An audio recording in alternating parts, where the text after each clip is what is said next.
and that there is now a relief for the people in Gaza, and also that more humanitarian aid can be delivered. At the same time, I think it's important to recognize that NATO as an alliance does not play an active role in the Israel-Palestine conflict. Some allies are active in different ways, but NATO as an organization is not directly involved. We are present in the wider Middle East region. We have a training mission in Iraq to help to fight ISIS. We have a close partnership with many Arabic states in the Gulf, in North Africa, and in the Middle East, including a very close partnership with Jordan, where we do some defense capacity building activities. The King of Jordan just visited NATO. And I'll also actually in the near future also visit the Gulf region to meet with NATO partners there. Therefore, one of the messages from NATO is that it is important. Bueno, ahora mismo hablando de lo que está ocurriendo en Israel, dice que da la bienvenida y que celebra que se pueda haber extendido esa pausa en Gaza, pero sobre todo importante es cómo Stoltenberg se quita un poco de en medio respecto al conflicto. Dice, la Alianza Atlántica, la OTAN, no está jugando un papel activo en el conflicto de Israel, aunque sí que lo estén haciendo de alguna manera algunos de sus miembros. No ha citado el caso, vamos, de una manera muy explícita, de Estados Unidos, pero da la sensación de que se refiere evidentemente a Estados Unidos porque es el país que más involucrado está con la causa, en este caso, de Israel. Vamos a seguir escuchando lo que dice Stoltenberg.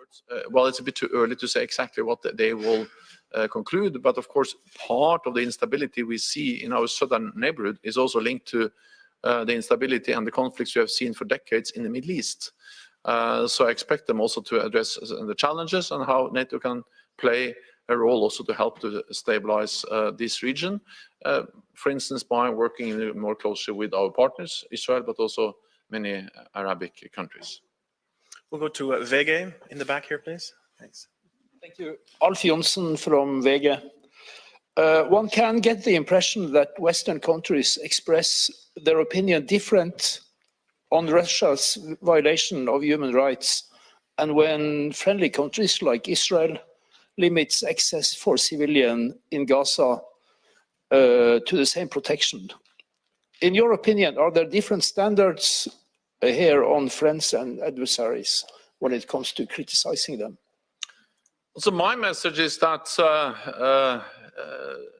international law, humanitarian law, has to be respected in all conflicts, and civilian lives has always to be protected, and that has been the message, both on the conflict in Gaza, but also, of course, when it comes to other conflicts we see around the world.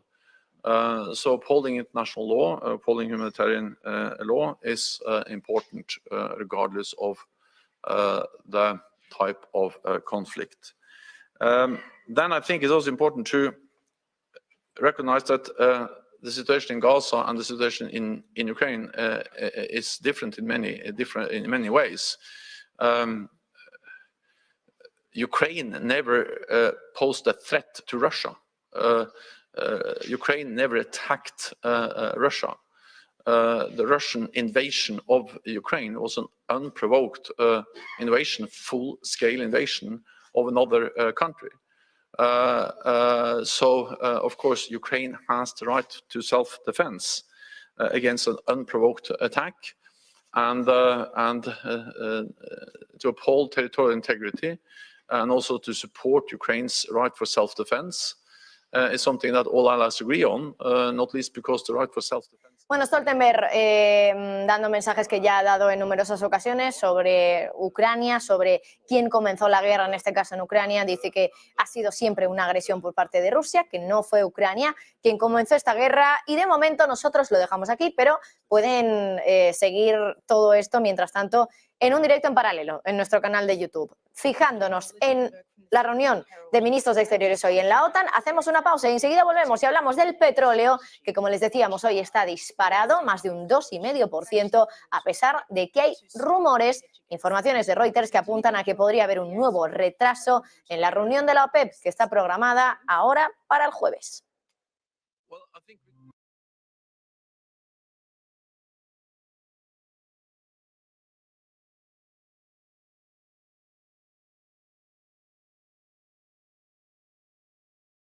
before, but allies agree on that today.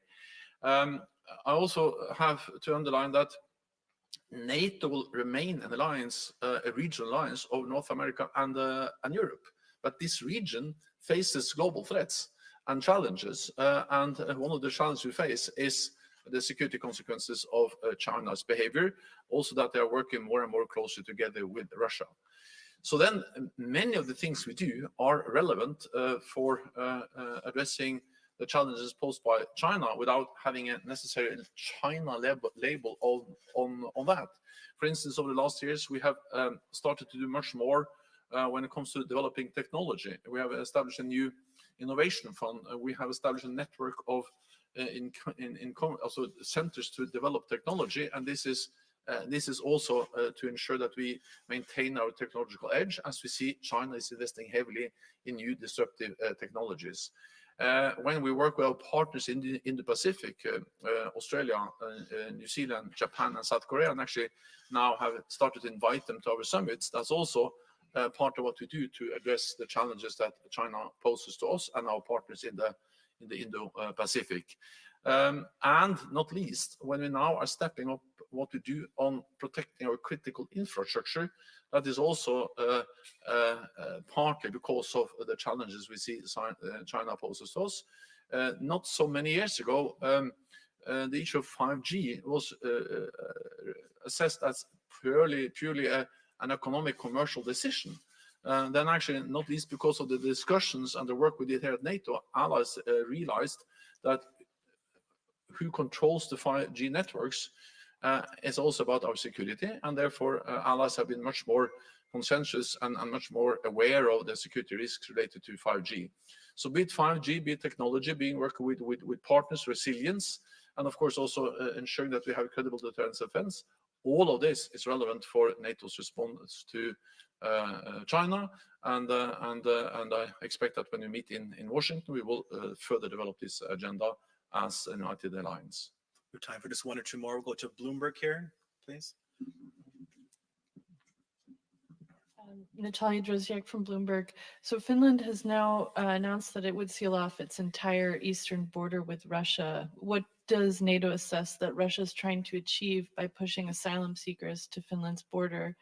And what do you think the impact is of a border going up between Europe and Russia here? Thank you.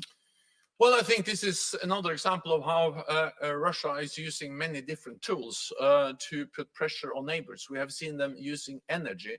We have seen them using cyber attacks. We have seen them using also different kinds of clandestine operations to try to undermine our democracies. I just visited the Balkans, where we have seen them being present and also trying to undermine some of the governments we have in the Western Balkans, not least in Montenegro some years ago. So these are so the fact that Russia is now using migration as a tool is yet another example of the attempt to have put pressure on neighbors, NATO allies. They will not succeed because we stand together, we support each other, and I welcome therefore also the decision by the European border agency Frontex to actually support and assist Finland. There has been no request for a NATO increased presence.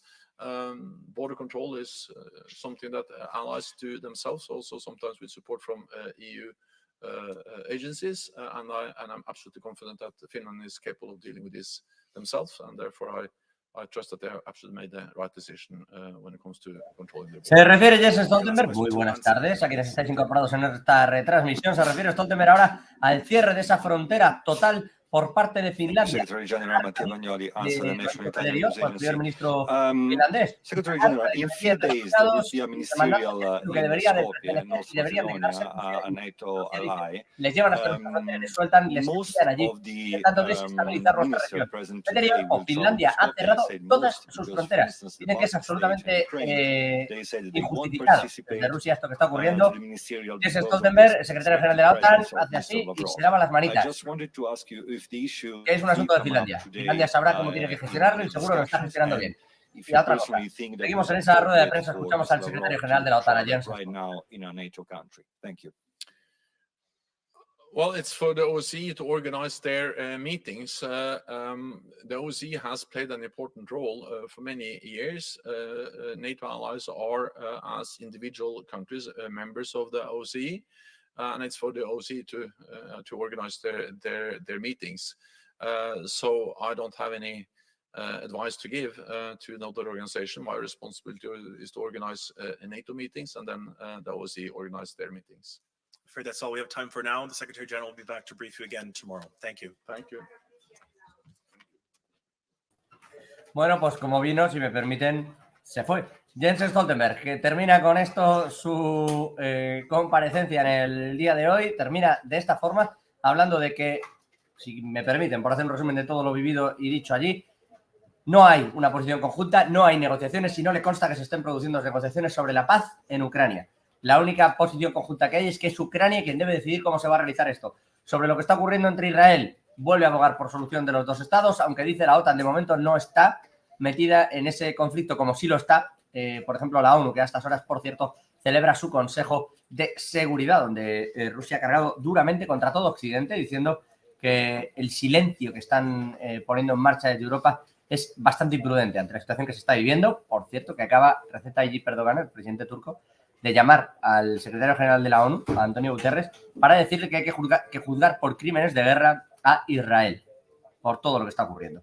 Jens Stoltenberg, insisto, no se mete en ese jardín, sí pisa el de Ucrania para decir que de momento no hay una posición conjunta. De Finlandia, deja que defienda sus fronteras y entiende la queja de guerra híbrida que lanza el primer ministro finlandés Petteri Orpo sobre Vladimir Putin, diciendo nos están intentando desestabilizar con el envío de unos refugiados que debieran quedarse allí. Ojo, porque ha llegado a denunciar Petteri Orpo ayer lunes, la llegada de hasta 500 refugiados por cada día. Es decir, que la situación está siendo asaz compleja. Con todo este envoltorio, solo asegura que se seguirán enviando armas a Ucrania. No dice ni qué, ni cómo, ni cuándo, porque la realidad es que van a llegar más tarde de lo previsto y que Europa ya le ha dicho incluso que no puede servirle los jets que necesita. Hasta aquí lo que ha dado de sí esa rueda de prensa de Jens Stoltenberg, el secretario general de la OTAN. Seguimos, como siempre, en Negocios Televisión informándoles de todo lo que ocurre en el panorama económico y geopolítico. Seguimos trabajando para ustedes. Hasta ahora.